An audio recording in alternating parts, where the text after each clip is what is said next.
কোন মহিলা যদি বেপরদার কারণে জাহান্নামে যায়, শুধু ও যাবে না, ওর সাথে কেউ না কেউ রিলেটেড থাকবে পুরুষ। কুড বি ফাদার, বাপ হইতে পারে, বড় ভাই হইতে পারে, তারপর হচ্ছে স্বামী হতে পারে। যদি ওর জাহান্নামে যাওয়ার রিজনই হয় বেপরদা, বেখোলা, খোলা মানে চলাবে। মানুষ হাজার রিজনে জাহান্নামে যেতে পারে, আল্লাহ সবাইকে ক্ষমা করুন এবং হিদায়াত দান করুন, আমিন।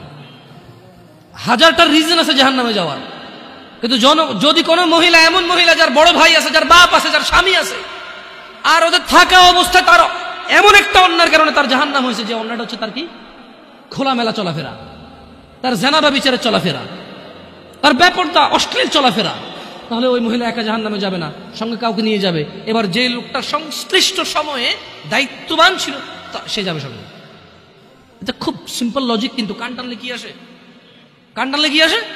ওই মহিলা যদি সংশ্লিষ্ট রিজনে যদি জাহান্নামে যায়, সংশ্লিষ্ট সময়ে যে দায়িত্ববান পুরুষ তার অভিভাবকত্বের মধ্যে ছিল, যার উচিত ছিল তার জন্য সামর্থ্য অনুযায়ী জামা কাপড় কিনা সুন্দর দেখে, সামর্থ্য অনুযায়ী খাবার দাবার ব্যবস্থা করা, তার অর্থনৈতিক অবস্থার উপরে ডিপেন্ড করে, সামর্থ্য অনুযায়ী ওর কমফোর্ট জোনে রাখা হবে, সামর্থ্য অনুযায়ী যতটুকু আছে উজাড় করে দেওয়া ওর পিছনে, ওই সংশ্লিষ্ট ব্যক্তিটার জন্য দায়ী থাকবে।